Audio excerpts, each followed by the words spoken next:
Noin. Hei vaan kaikille ja tervetuloa mun puolesta tähän webinaariin, jossa esitellään liikuntaneuvontapalvelun lähettämisen, kirjaamisen ja seurannan käytäntöjä tarkastelevan selvityksen tuloksia. Mä oon itse Iina Tunkkari, tuun MDIstä, joka on osa FCGtä, Finnish Consulting Groupia, joka toimi tämän selvityksen toteuttajana. Mun kanssa selvitystä on ollut laatimassa Virpi Pitkänen, Emmi Savola ja Kaisu Kolehmainen. Mutta tällä otsikolla tosiaan tänään mennään ja sitten kerron lyhyesti tästä ohjelmasta. Pian pääsenkin antamaan varsinaisen aloituspuheenvuoron Katariina Tuunaselle, joka kertoo vähän tarkemmin tästä työn taustasta ja tarpeista ja tavoitteista. Sen jälkeen aloitetaan tämän selvityksen tulosten läpikäynti. Itse siinä sanon muutaman sanan ensin ja sen jälkeen päästään ääneen sitten mun kollegan Virpi Pitkäsen. Ja noin varttia vaille 10 niin pääsette sitten te ääneen kysymyksillä ja kommenteilla. Ja tähän alkuun vielä sanon sen verran, että raportti tulee liikuntaneuvonta.fi-sivujen materiaalipankkiin tämän aamupäivän aikana. Ja tämä diaesitys, jota tänään näytetään, niin tämä välitetään myös kaikille webinaariin ilmoittautuneille. Mutta tällainen tunti meillä on tänään tiedossa ja annankin sitten heti miten vaan puheenvuoron Katariinalle. Ole hyvä. Kiitos Iina. Ja tervetuloa munkin puolesta tähän webinaariin. Tosiaan Tuunasen Katariina ja Liikkuvassa aikuisessa työskentelen liikuntaneuvonnan kehittämispäällikkönä. Ja me ollaan nyt erittäin ajankohtaisen aiheen äärellä. Liikuntaneuvonta on tärkeässä osassa hallitusohjelman Suomi liikkeelle -ohjelmaa ja me Liikkuvat kokonaisuudessa tuetaan työllämme tätä Suomi liikkeelle -ohjelman toteutumista ja yksi meidän kärki on tämä liikuntaneuvonnan valtakunnallinen kehittäminen. Yhdessä teidän kanssa me ollaan päästy pitkälle. 2000-luvun alusta asti liikuntaneuvontaa on lähdetty systemaattisesti kehittämään Suomessa. Ja tällä hetkellä suurin osa kunnista tarjoaa liikuntaneuvontapalvelua. Liikkumisen edistämisestä on tullut näkyvä osa hyvinvoinnin ja terveyden edistämisen työtä. Ja liikuntaneuvonta on todellakin ansainnut näkyvän paikkansa osana liikkumisen edistämistä. Samaan aikaan me on kohdattu kuitenkin muutoksia tällä toimintakentällä. Sosiaali- ja terveyspalvelut siirtyi kunnilta hyvinvointialueelle. Se toi muutoksia etenkin tähän kirjaamisen ja tilastoinnin kenttään. Ja samaan aikaan toinen keskeinen muutos, eli liikuntaneuvonnan laajentaminen muille ikä- ja kohderyhmille kuin mitä pitkään on tehty työikäisille, niin sekin tuo muutoksia tähän kirjaamiseen ja tilastointiin. Tulevaisuudessa kuitenkin halutaan, että liikuntaneuvonta on edelleen tarjolla entistä enemmän ja entistä asiakaslähtöisemmin. Ja tähän suuntaan nyt keväällä julkaistava liikuntaneuvonnan kansallinen strategia ja visio meitä kannustaa jatkossa liikuntaneuvontaa kehittämään. Mutta mennään seuraavaksi siihen, että mitä oikeastaan tällä selvityksellä haluttiin saada tietoon. Ja me Liikkuvassa aikuisessa haluttiin saada kokonaiskuvaa siitä, miten tässä nykyään tänä päivänä liikuntaneuvontapalveluun lähetetään ihmisiä, miten kirjaaminen, tilastointi, seuranta tapahtuu nykyään käytännössä. Ja samalla haluttiin näiden kautta saada vähän osvittaa siitä kuntien ja hyvinvointialueiden välisestä yhteistyöstä. Ja meitä kiinnosti myös, että miten tätä tilastoinnin ja kirjaamisen kautta saatua tietoa, miten sitä hyödynnetään päätöksenteossa, kehittämistyössä, strategisessa ohjauksessa. Ja samalla haluttiin tunnistaa niitä tulevaisuuden kehittämistarpeita, suuntaviivoja, mihin suuntaan tämä asia on menossa ja millä tavalla sitä voidaan olla edistämässä jatkossa. Mutta nyt päästetään ääneen työn varsinaiset tekijät MDIltä, jotka osaa parhaiten kertoa tästä selvitystyöstä ja sen tuloksista. Ja tässä kohtaa me halutaan jo liikkuvan aikuisen puolesta kiittää MDIn koko tiimiä erinomaisesta onnistuneesta työstä. Ja olkaa hyvät, Iina ja Virpi. Kiitos Katariina. Jatketaan tosiaan sitten näihin selvityksen tuloksiin. Ehkä kuitenkin ensimmäisenä tästä liikuntaneuvonnan kokonaisprosessista ja siitä, että minkälaista kaaviota meillä on ollut tässä ohjenuorana koko tämän selvityksen ajan. Tähän on tosiaan tiivistetysti kuvattu ne vaiheet, mitä me ollaan tarkasteltu tässä selvityksessä ja nimenomaan toiminut sitten ohjenuorana, jonka jokaisesta osiosta on sitten pyritty selvittämään sitä nykytilaa. Ja jokaista näistä osiota käydään jollakin tavalla läpi myös tässä webinaarissa ja näitä löytyy sitten sieltä raportista sitten toki vielä tarkemmin. Mutta ehkä ihan muutamia nostoja, että minkälaisia selvityskysymyksiä meillä siellä oli, eli ohjautuminen, lähettäminen, kirjaaminen, seuranta, ylipäänsä siitä, että miten nämä tapahtuu käytännössä, miten liikuntaneuvontapalvelun yleisimmin tullaan, mitä toimintatapoja ja kirjaamisjärjestelmiä on käytössä, miten asiakkaiden edistymistä seurataan, kytkeytyykö kirjaamisen, tilastoinnin ja arvioinnin toimenpiteet sen itse palvelun muotoiluun ja kehittämiseen, muun muassa tämän kaltaisia kysymyksiä.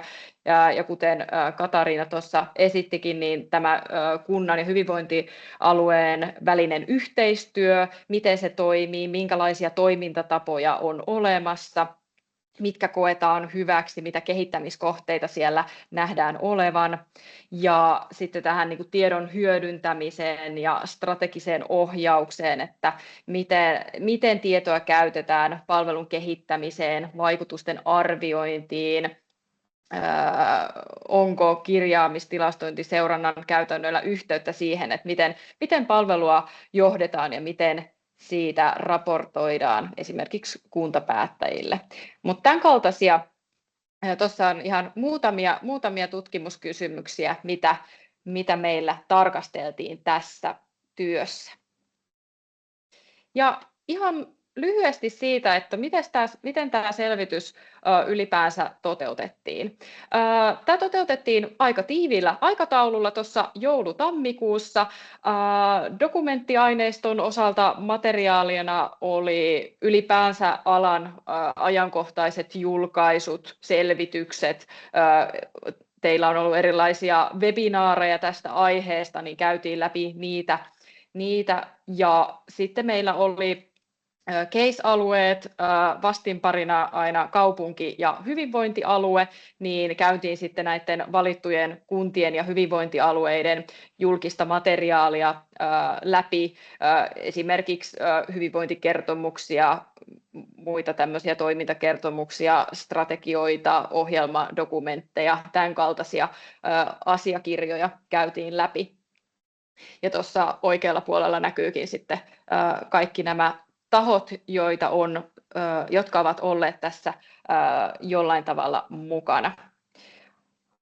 Selvityksen pääpaino oli kuitenkin haastatteluissa, joilla syvennettiin nimenomaan sitä ymmärrystä sitä ohjautumisesta, lähettämisestä, kirjaamisesta, seurannasta, kaikista näistä yhteistyökäytännöistä, mitä me ei sitten niistä dokumenttiaineistosta saada käsiin.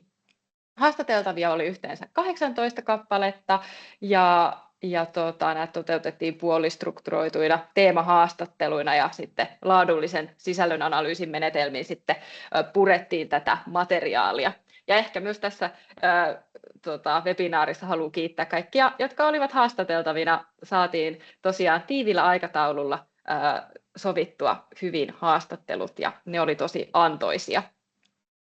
Mutta sanoisin tosiaan, että tuolta haastatteluista, että sieltä löytyy se tämän selvityksen niin sanottu pihvi ja mielenkiintoisin anti, ja siihen päästäänkin sitten ihan pikapuoliin. Mutta ennen kuin päästään siihen, niin sanon kuitenkin ihan muutaman sanan näistä taustamateriaaleista, joista mainitsin. Tässä on ihan muutama nosto, siellä raportissa on pidemmästi sitten näistä, mutta taustamateriaalin näiden dokumenttien perusteella liikuntaneuvontaan ohjaudutaan tosi monien palvelukanavien kautta. Hyvinvointialueet on keskeinen ohjaava taho, mutta asiakkaat hakeutuu palveluun myös oma-aloitteisesti ja muiden organisaatioiden kautta. Liikuntaneuvonnan tietokanta, se oli meillä keskeisessä roolissa ja sieltä tarkasteltiin sitä nykytilaa. Ja sieltä ehkä nostona se, että liikuntaneuvonnassa käytettävät kirjaamis- ja tilastointimenetelmät tosiaan vaihtelee, erityisesti terveydenhuollosta ohjautuvien asiakkaiden osalta 59 kunnassa asiakkaiden tiedot kirjataan potilastietojärjestelmään, selvästi suurempi joukko kuntia, yhteensä 108, hyödyntää muita tietojärjestelmiä.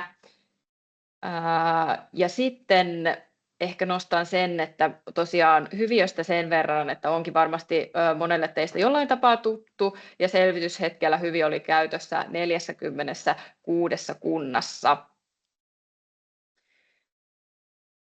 Ehkä noista sitten tässä oikealla puolella on taas nostoja näistä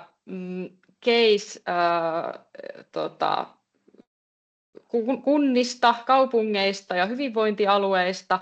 Eli nämä on tosiaan nostoja sit sieltä strategioista, hyvinvointikertomuksista, kaikki se, mikä me saadaan niin kuin julkisista tietolähteistä. Liikuntaneuvonta näkyy jollain tavalla suurimmassa osassa näistä kaupunkien hyvinvointialueiden dokumentteja. Liikuntaneuvonta sellaisenaan on mainittu toimintana suurimmassa osassa dokumenteissa, mutta sen käsittelyn laajuus vaihtelee. Ja näidenkin dokumenttien perusteella liikuntaneuvonnan ja liikuntaan ohjaamisen näkökulmasta suunnittelun ja toteutumisen käytännöt ei ole kovin yhtenäisiä kuntien välillä. Siellä vaihtelee se, että kuinka tarkasti on esimerkiksi tavoitteita määritelty, kuinka tarkasti sitä on sitten seurattu. Ja yhteistyön osalta puolestaan lähinnä mainitaan sitä, että on kuntien ja hyvinvointialueen välistä yhteistyötä, ja lähes poikkeuksetta se sitten nostetaan esiin esimerkiksi elintapaohjauksen yhteydessä tai vastaavassa jossain tämmöisessä laajempaan palvelukokonaisuuteen liittyen. Mutta nämä on tämmöiset yleishavainnot niistä taustamateriaaleista, ja tänään tosiaan halutaan, että aikaa jää nimenomaan siihen mielenkiintoiseen juttuun, eli niihin haastatteluhavaintoihin.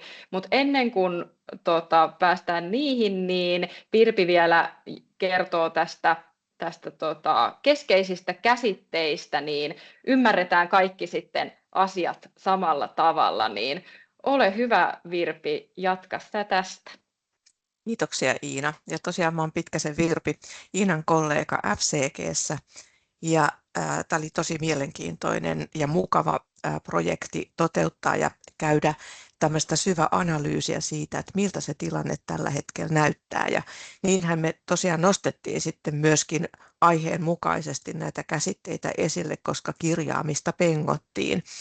Ja meistä oli tärkeää tosiaan yhtenäistää, että kaikki ymmärtää ne samalla tavalla. Mutta toi kirjaaminen ylipäätänsä, niin se on tärkeä osa myös kyllä liikuntaneuvontaa. Ja erityisesti tietysti se korostuu siellä sosiaali- ja terveydenhuollossa, koska se perustuu asiakas- ja potilastietojärjestelmissä myöskin iso osa sitä toimintaa, ja se on lakiin perustuvaa. Tietysti kun sen tarkoitus on nimenomaan sitä hoidon jatkuvuutta ja laatua turvata, niin siellä pitäisi olla todellakin ne kaikkein oleellisimmat tiedot. Ja toki tämä koskee hyvinvointialueilla ammattilaisia, mutta myöskin kun käytössä on yhteisesti asiakas- ja potilastietojärjestelmä, niin kyllähän se sitten myös koskee sellaisia henkilöitä, jotka yhteisten asiakkaiden osalta sitä liikuntaneuvontaa antaa myöskin sit siellä kunnan tai kaupungin puolella. Eli myös näitä tietoja pitäisi tarpeellisessa laajuudessa kirjata sinne järjestelmiin, jotta pystytään seuraamaan näissä eri osa-alueissa myöskin sitä toimintaa ja sitä asiakkaan tapahtumaa siellä, mitä kaikkea siihen liikuntaneuvontaankin ja siihen palveluun kuuluu ja mitä siellä on tapahtunut, miten ollaan edistytty. Sitten kirjaamiseen kuuluu oleellisesti tämä rakenteisen kirjaamisen käsite, ja tällä tarkoitetaan tällaista määrämuotoista tietoa, jota voidaan sen vapaan tekstin ohella nimenomaan nykyään toivon mukaan niin kuin pääasiallisesti myös kirjata sinne järjestelmiin. Ja tämä tarkoittaa todellakin sellaista yhtenäistä sovittua tiettyä rakenteellista koodistoa tai luokitusta, jota käytetään sitten näiden tietojen tallentamisessa. Ja tämä takaa tietysti sitten sen, että se tieto on paljon paremmin hyödynnettävissä, käytettävissä taas sitten jatkossa. Tämän rakenteisen tiedon lisäksi tarvitaan tätä tilastoitua tietoa, eli se on myös osa sitä kirjaamista. Eli silloin me vaan laitetaan nämä samat tiedot joko tietysti numeeriseen muotoon, mutta myöskin se voi olla jonkunnäköisiä erityyppisiä kirjainyhdistelmiä, joilla me mahdollistetaan sit se, että se tieto on myöskin hyödynnettävissä myös toisiokäyttöön, mutta erityisesti sitten toki myöskin asiakkaiden ja potilaiden palveluiden ohjauksen ja sen vaikuttavuuden arvioinnissa ja seurannassa. Ei pelkästään tosiaan toisiokäytössä, muun muassa kun mietitään, miten kehitetään, resurssoidaan tai hyödynnetään niitä tietoja päätöksenteossa. Ja nyt me voitaisiin sitten oikeastaan hypätä sinne seuraaviin niihin keskeisiin tuloksiin, ja sieltä tipahtaa heti ruudulle tällainen härpäke oikein, jossa näkyy, että miten asiakkaat liikuntaneuvontaan ohjautuu tai miten heitä lähetetään sinne.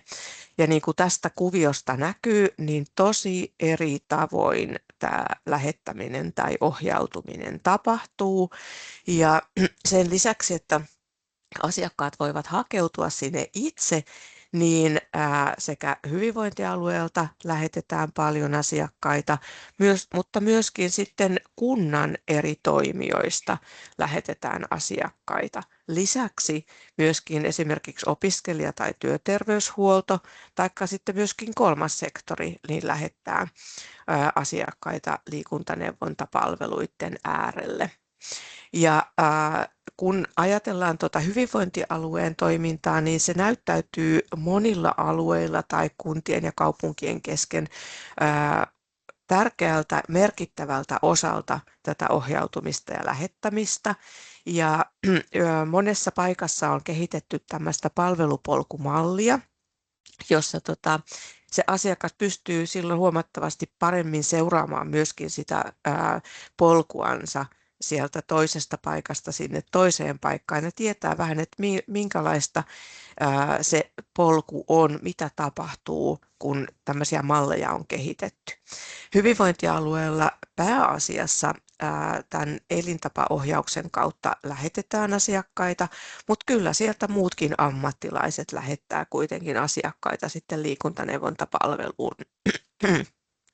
Sen sijaan nuo reitit tosiaan voi olla hyvin erilaiset, ja kun on yhteinen asiakas- ja potilastietojärjestelmä hyvinvointialueen ja liikuntaneuvontapalveluiden kesken, niin kaikkein helpoiten tosiaan silloin tämä lähettäminen tapahtuu. Voidaan käyttää erityyppisiä lähetteitä tai viestejä siihen yhteydenpitoon, ja vastaavasti taas liikuntaneuvontapalveluissa voidaan käyttää myöskin sitten tietokanavana tätä asiakas- ja potilastietojärjestelmien kirjaamista.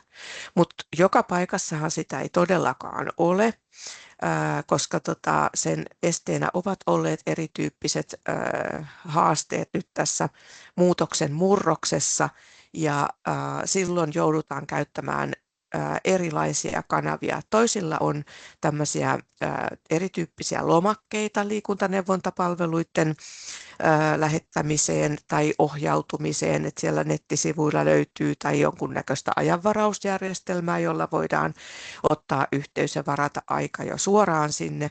Toki hyvinvointialueelta myöskin sitten soitetaan ihan asiakkaista ja pyydetään liikuntaneuvontapalveluun pääsyä, taikka sitten jopa niin, että asiakas voi olla myös itse yhteydessä sinne ja ottaa tosiaan puheeksi tämän, että hän tarvitsisi liikuntaneuvontaa. Yleensä kuitenkin hyvinvointialueilla ei koskaan anneta liikuntaneuvontaa yksistään, vaan se liittyy aina osaksi tätä elintapaohjausta ja varsinainen itse se liikuntaneuvonta palveluna sitten muotoutuu sinne kunnan tai kaupungin puolelle.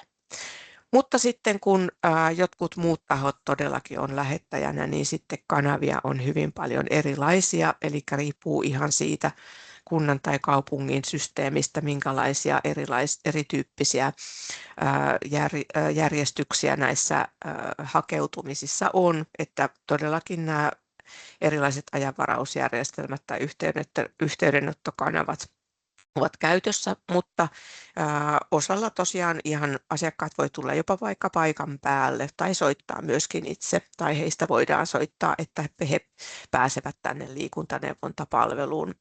Ja todella täytyy muistaa tuo yksi kanava, eli myös todellakin se asiakas itse voi hakeutua sinne palvelun äärelle, ja myöskin tätä on pidetty ihan tärkeänä, että jokaisella kuntalaisella on tarvittaessa se mahdollisuus, että myös voi itse tulla sinne ja hakeutua, ja sitten voidaan arvioida, että minkälaista liikuntaneuvontapalvelua nyt sitten tarvittaisiin.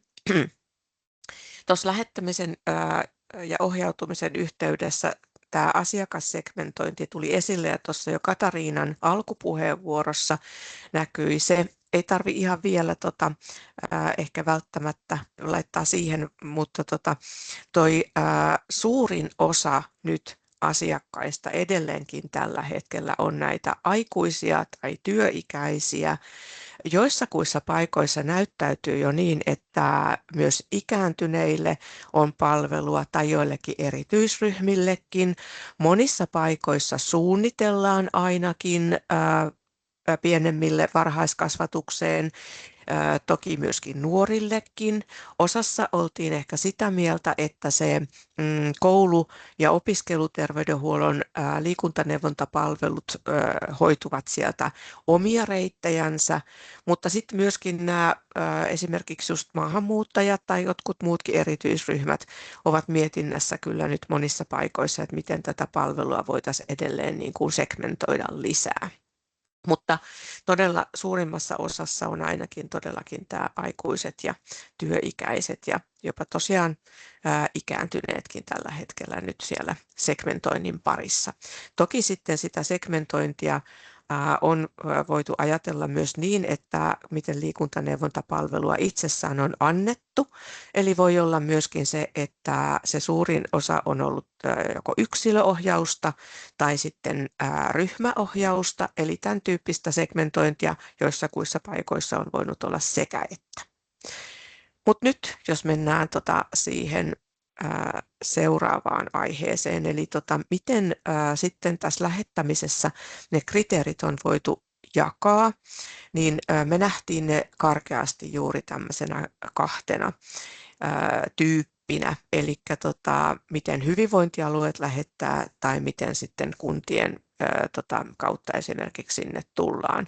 Hyvinvointialueet, niin kuin mainitsinkin, niin lähettää yleensä pääasiassa elintapaohjauksen kautta.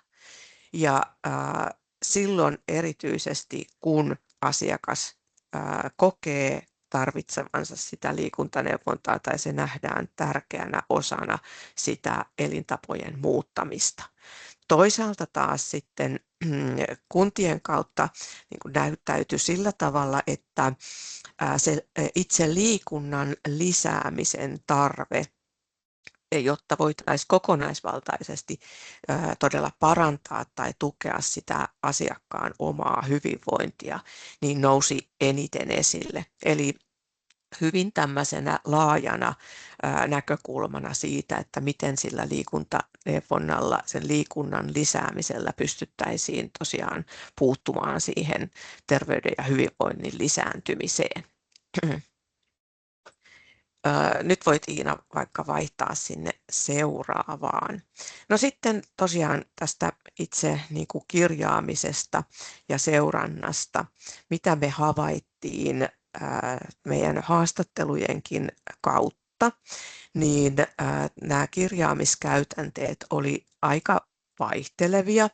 Erityisesti tietysti nyt tämä hyvinvointialueiden muutos ja potilas- ja asiakastietojärjestelmien muutokset, niin ne on tietysti aiheuttaneet aika paljonkin vaihtelua, mutta siitä huolimatta kirjaamiskäytännöt vaihteli myöskin jopa todellakin ihan siinä, että minkä tyyppisiä eri järjestelmiä oli käytössä. Eli ne voi olla todellakin ihan joko Hyviö tai joku muu Excel tai vastaava järjestelmä tai jopa ihan paperikin saattoi olla käytössä. Eli todellakin vaihtelua riittää, mutta tahtotila on kuitenkin, että päästäisiin yhtenevämpään ja potilas- ja asiakastietojärjestelmien käyttöjen myötä, jos se oli käytössä, niin toimintatavat ovat selkiytyneet tai selkiytymässä, mutta toki yhden alueen sisällä eri kunnissakin saattaa olla todella monen tyyppistä vaihtelua vielä, ihan riippuen siitä, että minkälaiset ne resurssit siellä sitten myös on. Tietysti tuo tiedonkulku on yksi oleellinen asia, erityisesti silloin, kun hyvinvointialueelta lähetetään noita asiakkaita sinne liikuntaneuvonnan palveluiden äärelle. Ja tietysti tärkeää on se, että molemmin puolin pystytään kirjaamaan tietoja ja vaihtamaan ja seuraamaan sitä asiakkaan matkaa ja myöskin tosiaan saamaan sitä niin kuin kokonaiskuvaa siitä, että miten se homma toimii ja minkälaista palvelua siellä saadaan, miten se etenee se asiakkaan tilanne. Mutta sitten täytyy muistaa myös tuo asia, että kunnilla kun on myöskin näitä muita asiakkaita kuin yhteisiä asiakkaita hyvinvointialueen kanssa, niin onhan se ihan tosi välttämätöntä, että myöskin näistä asiakkaista saataisiin kirjattua tietoa ja tässäkin se rakenteinen tieto on mennyt muun muassa justiinsa Hyviön kautta eteenpäin, mutta se, että mistä muuten saataisiin sitten kunnassa tai kaupungeissa tietoa niistä muistakin asiakkaista, niin se on ihan oleellista, että tosiaan näistäkin asiakkaista on välttämätöntä kirjata järjestelmiin tietoa, jotta sitä halutaan ja voidaan hyödyntää sitten eteenpäin. Joten summa summarum toi tieto, mitä sinne kirjataan, niin on myöskin rakenteista. Ei joka paikassa välttämättä. Käytössä on koodeja, yhteisiä koodejakin, mutta silti myös tuo narratiivinen teksti on siellä mukana käytössä. Suunta on kohti todellakin tuota rakenteista kirjaamista, yhtenäisempää mallia, mutta siihen on toki vielä sitten myös matkaa. Katsotaanpa sitten, miltä se yhteistyö meidän näkökulmasta näyttäytyi, minkälaisia tietoja me saatiin. Yhteistyö on todella vahvistunut. Pieni notkahdus varmasti kävi kaikkien kohdalla siinä vaiheessa, kun hyvinvointialueet muodostu ja erityisesti tosiaan vähän haettiin niitä paikkoja, että mitenkäs tässä nyt toimitaan. Mutta hankkeiden myötä erityisesti tuo yhteistyö on lähtenyt hyvin käyntiin ja liikuntaneuvonnan palvelut on vahvistuneet tosiaan tuon yhteistyön myötä edelleenkin. Käytännöt on myöskin hyvin vaihtelevia, vaikka niitä on nyt todella yhteistyön ja hankkeiden myötä tiivistetty. Mutta todella, niin kuin jo aikaisemminkin sanoin, niin kaikilla kunnilla ei ole samanlaisia resursseja, jotka kaikki eivät ole välttämättä päässeet tuohon yhteistyöhön ihan yhtä hyvin kuin toiset. No mikä sitten tosiaan heikentää tuota yhteistyötä lisäksi on se, että välttämättä joka paikassa ei ole vielä ehditty niitä kaikkia rakenteita miettimään samalla tavalla. Myöskin nyt kun hankkeet on just päättyneet, niin myös monet yhteistyökumppanit tai henkilöt on vaihtuneet. Henkilöstö vaihtuu muutenkin aika usein.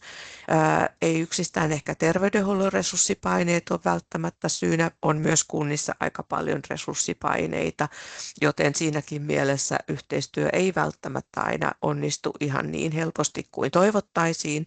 Kiire on myös molemminpuolista ja tietysti ne toimintatapojen muutokset, erilaiset toimintatavat taustalla ja miten me pystyttäisiin sitten saamaan hiotuksi ne yhteen, niin sehän ei käy ihan kädenkäänteessä. Eli aikaa vaatii ja suunnitelmallisuutta.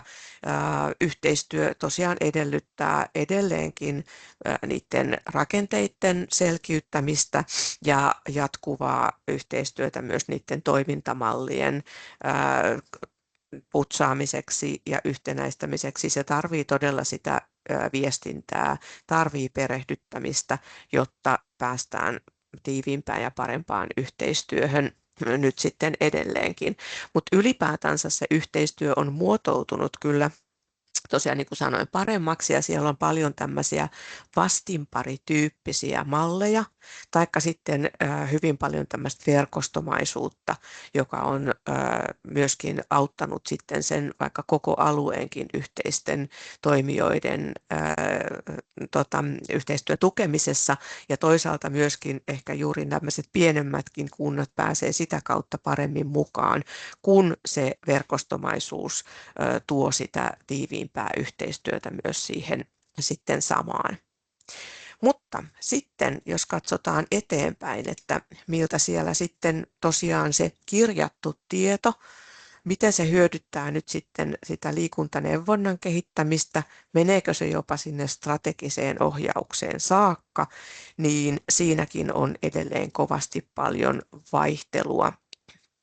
Erityisesti kuntien puolella korostuu se, että miten sitä kirjattua tietoa hyödynnetään, että sitä halutaan käyttää siihen konkreettisemmin siihen arjen toiminnan kehittämiseen, ihan miten se palvelu kohdentuu asiakkaille, miten pystyttäisiin kehittämään sitä itse palvelua, että se on ikään kuin lähemmäs jää se tiedon hyödyntäminen. Hyvinvointialueilla ehkä korostuu enemmän sitten taas se korkeampi strateginen ohjaus ja myöskin semmoinen, että miten se näyttäytyy kaiken kaikkiaan raportoidussa tiedossa ja tietysti HYTE-indikaattorit on nyt kovasti tapetilla, koska rahaa jaetaan myös sen kautta. Eli vähän eri intressit tässä tiedon hyödyntämisessä on. Ja huomattiinkin, että niin kun vaikka intressit on vähän erilaisia, niin päämäärät kuitenkin niistä on yhteneväisyyttä ja tarvittaisiin edelleenkin panostusta siihen yhtenäisempiin kirjaamis- ja seurantakäytäntöihin, vaikka siellä on eri järjestelmiä ja samojen järjestelmienkin sisällä sitä yhteneväisyyttä haetaan.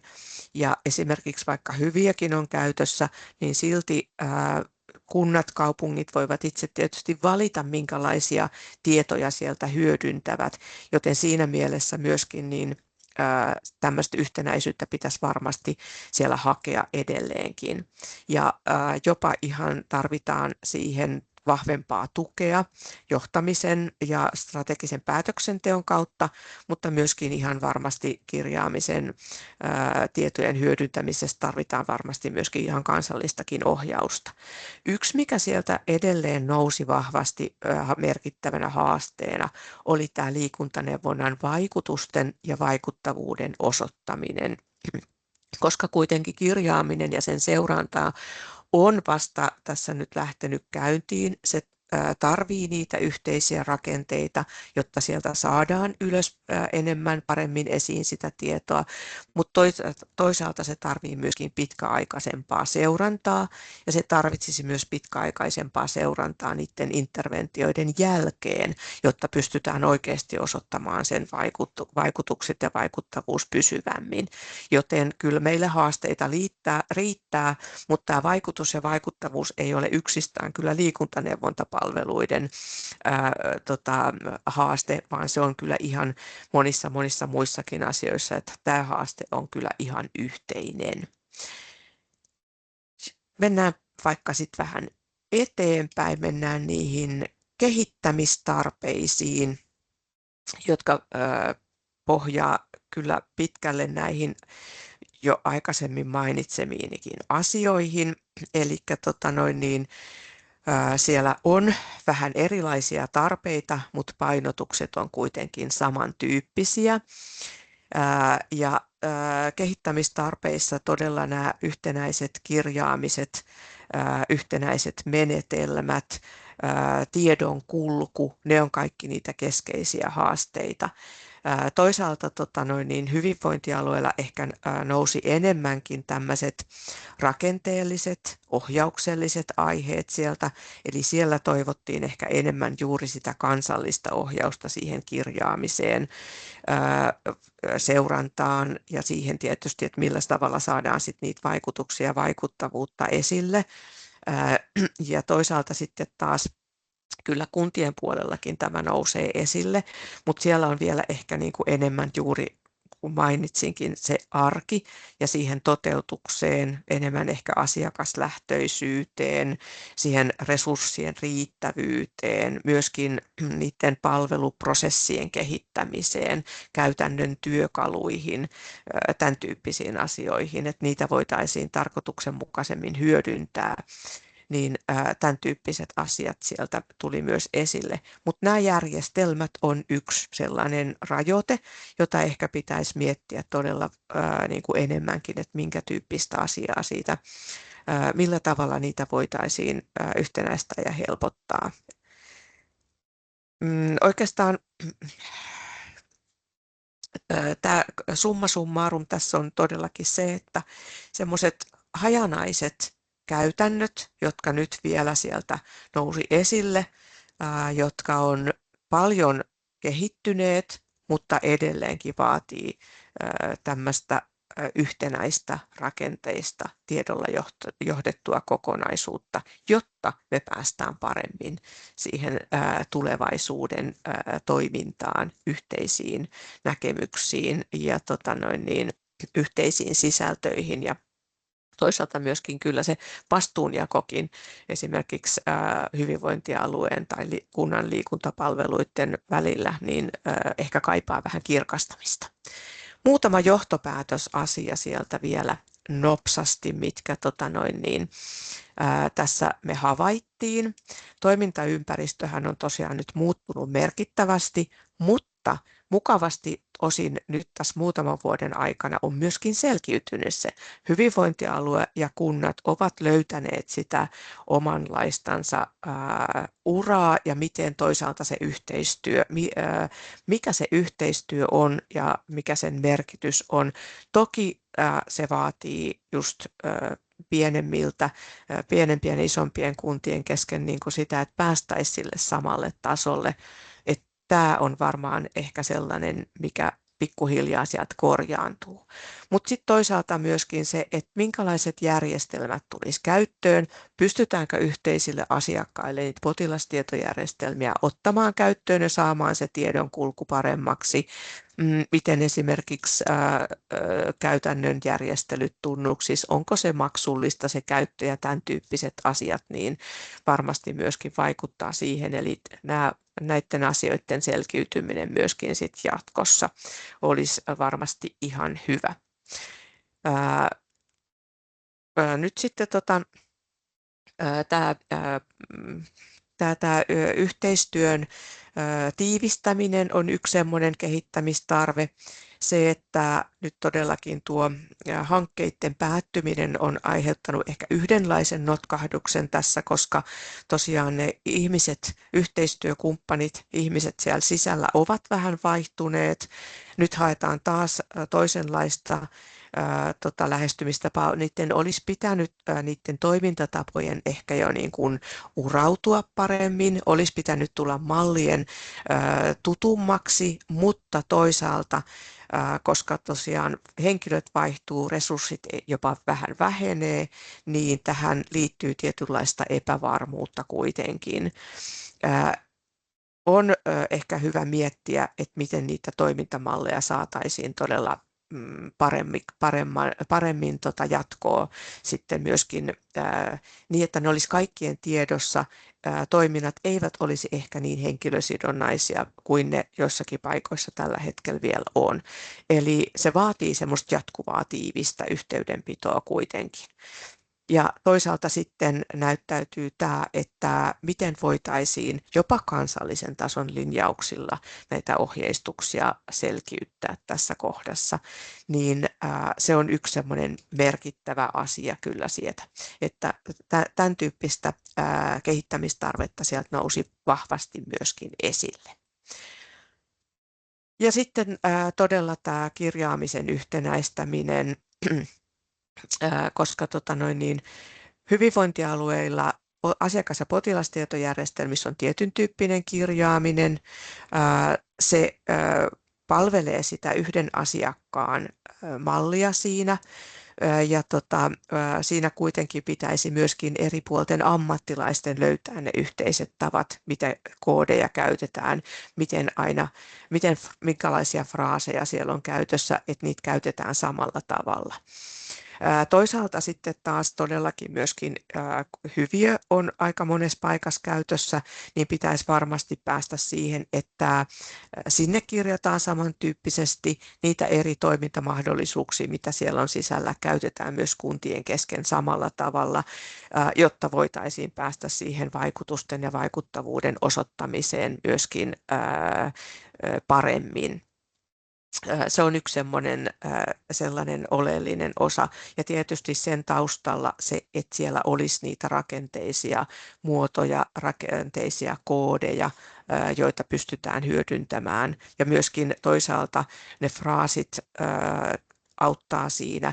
Narratiiviseen tekstiin varmasti ehkä tekoälykin tässä tulee auttamaan, mutta toisaalta myös se, että miten kun meillä on erilaisia järjestelmiä, pystytäänkö me integroimaan niiden järjestelmien tieto yhteiseksi raportoiduksi tiedoksi, että me saataisiin kokonaiskuva, mitä siellä oikeasti on menossa ja saataisiin sillä tavalla se tieto myöskin paremmin hyötykäyttöön.